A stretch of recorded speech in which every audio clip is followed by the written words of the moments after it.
Episode 7, Rye got growing pains. I'm just going to throw it out there right now. This was the best episode of this season. Oh, yeah. If you're a Yuki fanboy, then you were losing your mind for this one. No, I mean, this was easily the most entertaining episode. Yuki, again, we talk about interesting characters. Like you said, that's what is great about the show. You get to see these interesting characters because you're never going to get this kind of stuff typically from the media pen, when they're giving interviews. Yeah. So it's so fun to see them with their trainers, with their roommates, all those behind-the-scenes looks. That's where Drive to Survive really lights things up. Absolutely. So it starts off, Ryan, you have Yuki Tsunoda's filthy apartment. Yes, he's literally, it's like he's in a college dorm room. He has no superiors making sure, no chaperones making sure he's keeping his room clean. Yeah, and it's a total shithole. The episode is also a hit piece on Milton Keynes, on even Will Buxton saying how Milton Keynes, even people who live in Milton Keynes don't like Milton Keynes, and Yuki Tsunoda talking about how he hates Milton Keynes. I mean, it just looks like nothing's going on. It looks like a boring place, if I'm being honest. I mean, think about it. That apartment he lives in, he's a fucking F1 driver, and his roommate is an F2 driver, and it was like the most nondescript apartment you've ever seen. Yeah. Yeah, exactly. So nondescript. And it's just piles of Yuki's dirty clothes. He just picks through dirty clothes to put on. And then he goes into the gastro pub with his trainer and eats fish and chips. Yeah, and he's wearing his mushy peas. He's rocking a bucket hat. Yeah, and mushy peas. And he's like, "What is this?" And the trainer's like, "Oh, that's mushy peas." And Yuki tries it, and he makes a face like it's terrible, and then goes, "Oh, I like those." Yuki is the foodie of the grid, as we all know. We've touched on that before. He's a little bit of everything. He's the foodie. He's the farty. He's the poopy. He loves poops. He loves farting. Yeah. And he hates training. He even mentions porn. Yeah. A little bit of everything with Yuki. So another question I had, Ryan, is it really that easy? All you have to do is write a letter to one of the teams and go, "Can I get autographs from the drivers?" And they just send you autographs? Because remember... Yeah, people do it all the time. Really? Well, we need to start writing the teams and get some autographed swag, some autographed postcards. Yeah, I mean, the people I see doing it and bragging about it all the time on Twitter are like teenagers. Yeah, I'm not above it. Boy, get the fucking writing. Lick your stamp and send it, dude. I gotta lick the stamp and send it then. Because, then you had Yuki and Pierre signing, their postcards of themselves to the fans, and Yuki's joking around like, "So, who had more requests? Was it me?" Or and she's like, "Yeah, I'll just tell you it was you, so you feel good." He's like, "Oh, yeah." Yuki is an entertaining dude. Like, he far exceeded my expectations personality-wise. Yeah, like you said, then he's making fart and poo jokes. Gasly's talking about how bad his farts are. I mean, one of my notes is just a quote from him, and it's, "I did a big fart." Yeah. I mean, the guy's eating fish and chips and mushy peas. He's got atomic farts. Yeah. And what was his porno joke that he made? Like, he was trying on the clothes for AlphaTauri, right? And then he was like, "Is that camera still rolling? Are we going to make a porno?" Yeah, like during the photo shoot. Yeah. Yeah. Yeah. The AlphaTauri gig, you have a lot of extra stuff to do because you're just a trying fashion on clothes model. all the time. They're going and they're having to constantly, and that is, by the way, the worst. Like, I hate clothes shopping mainly because it stinks to have to sit and just put on shirts and pants and take them off and put on other shirts and pants and take them off. I'm right there with you. Like, I'll usually just say, "Fuck it. I'll just buy this one that looks good, whether it fits or not. I have to roll with it and deal with it." Yeah. Trying on, taking on and taking off multiple outfits is like a man's worst nightmare. Yeah. So they also then covered Alpine a little bit here, Ryan. I think this was where they covered Ocon winning the race that he won this year. That was Hungary, right? Yep. And I also realized the Alpine logo, the A, it's a great repeating logo. They do it on a lot of their hats and gear. It looks awesome. I'm on wearing repeat. my Alpine hat right now. It's a fresh-ass logo. I think it's the coolest logo on the grid. It does look very good. I agree. Did you enjoy Alonso and Ocon taking penalties on each other in the paddock? Oh, of course. With the soccer ball. Yeah, there's a lot of soccer balls are always rolling around. Did you like Alonso's Euro-style jorts? They weren't cut. They weren't cut jean shorts. They were like frayed enough for me. They were rolled and seamed. Yeah, not frayed enough for me. I need the frayed jorts. If I want Alonso in jorts, I want him frayed. Alonso and Ocon were fucking ripping that ball at each other. The only lame thing, Ryan, because it would have been great to just relive it and see other angles, but they didn't show Alonso battling Hamilton to set up the Ocon win. They just cut right to Ocon being like, Hamilton's charging, he's coming up behind you, you know? Do me a favor and set me up for a conspiracy theory right here, if you have it handy. Oh, we're digging up year-old conspiracy theories. You're going to like this one. So did you notice that Alonso was like barely featured at all in this season of Try to Survive? There's a lot of people who basically play themselves out of it, for sure. Well, a lot of people have been spreading this rumor that it's because Alonso has a show his own like on documentary Amazon. coming out. He has his own show on Amazon, right? Is that confirmed? Or that I don't it's know a if it's out rumored yet. show? I don't know if it's out yet. So it's like a live follow Alonso around during his Formula One comeback? Yeah, no, he has a show on Amazon. So a lot of people think that he's getting stonewalled by Drive to Survive because of his Amazon ties. Either that or Amazon is saying you can't do Drive to Survive. Anything something like specific. that. Yeah. Something like that. But Yeah. I kind of buy into it, but it also seems silly because Amazon's also a massive sponsor of F1 through AWS. So it doesn't make complete sense. But we love conspiracy theories, so we'll run with it. Fuck yeah, we do. So the other takeaway, Ryan, you talked about how crazy the wreck in Hungary was. It was also, you forget how hysterical it was that Lewis Hamilton was the only car to take the restart. I know. Like when you see it again and you see every other team and driver and car being like, it's dry, I'm coming in. And Hamilton just goes out because Mercedes obviously didn't want to give up track position. And he was the only guy in the grid for the restart.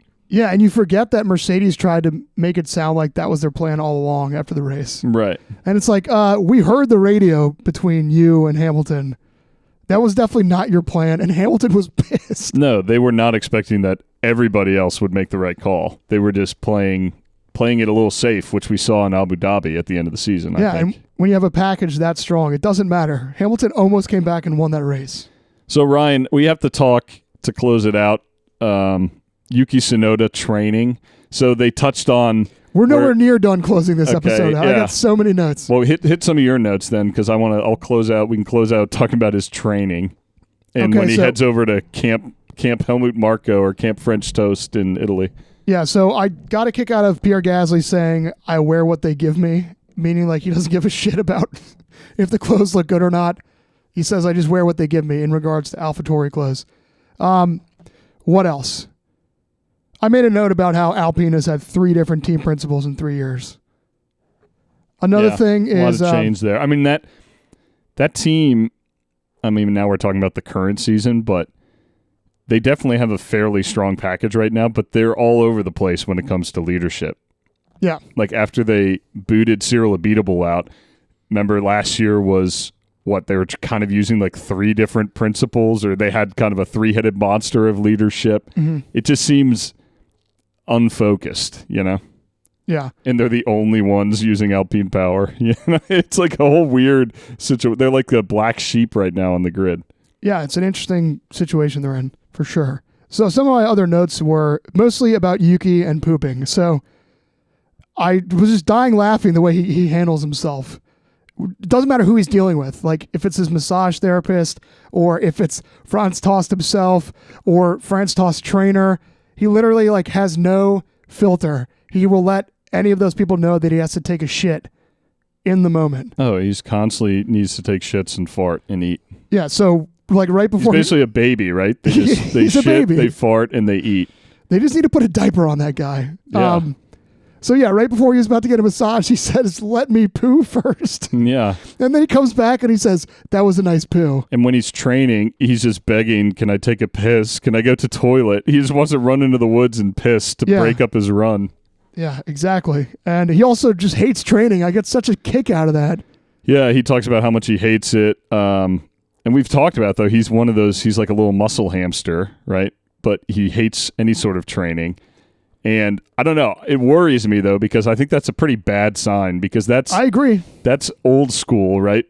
Michael Schumacher was the first guy who kind of created that training, the importance of training, Yeah. right?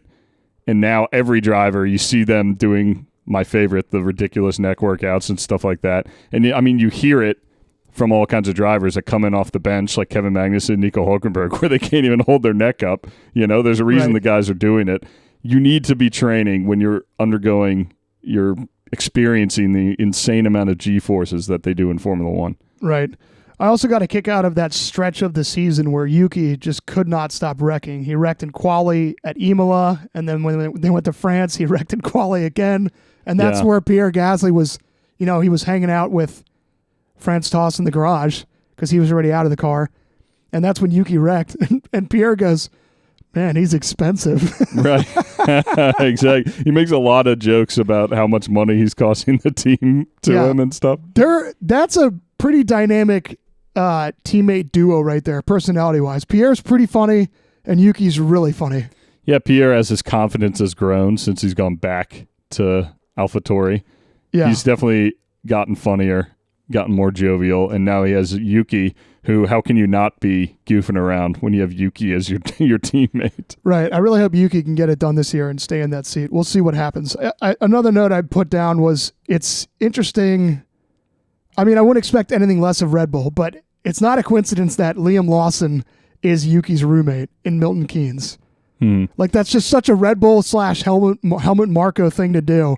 Just always remind the guy who has the F1 you seat. You fuck up, this guy's sliding right in. Literally, your roommate is the guy who's breathing down your neck to take your seat away. He's literally breathing down your neck in your apartment. Yeah, he's kicking your door up and saying, hey, clean up your fucking room. Right. He's ratting on you to Helmut Marko about your dirty laundry that you don't do. Yeah.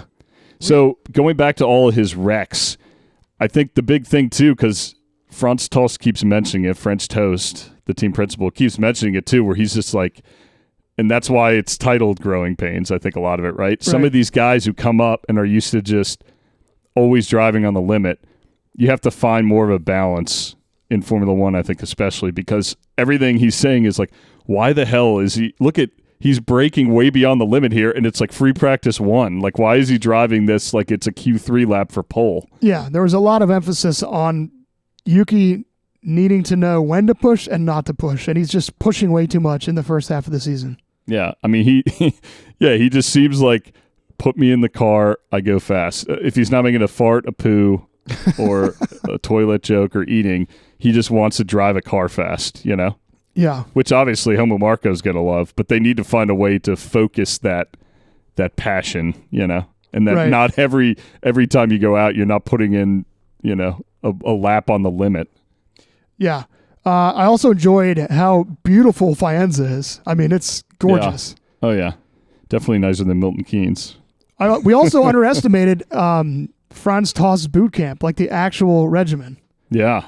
It was no joke. When Yuki's going through it, it's like 3 weightlifting sessions a day. Oh, that's what they said. Multiple runs. Everything is mapped out. It was like you have breakfast or whatever. Yeah. You wake up, you do a training, then you do a gym session with weights, then you're doing running, cardio, then you're eating a light lunch, then you're back out doing cardio and lifting. And and to no one's surprise, Yuki is like falling asleep in the actual classroom sessions. He's just fucking beat. Yeah, well, he hates training, so this has to be a new thing for him. Yeah. And then he's out there wrecking 700,000 quid worth of automobile the next session. Yeah, they also took the end of this episode as an opportunity to cram in another Gunther Steiner sighting where he spills the raspberry dessert on his shirt. Right. What did he say? Like, it looks like I'm bleeding? Or yeah. Well, he said something ridiculous. I don't remember, but yeah. Gunther is such a character, dude. They could just rename it, like Drive to Steiner, DTS. Is that all for the Yuki ep, Ryan? I know we all enjoyed it. Yeah, easily my favorite episode.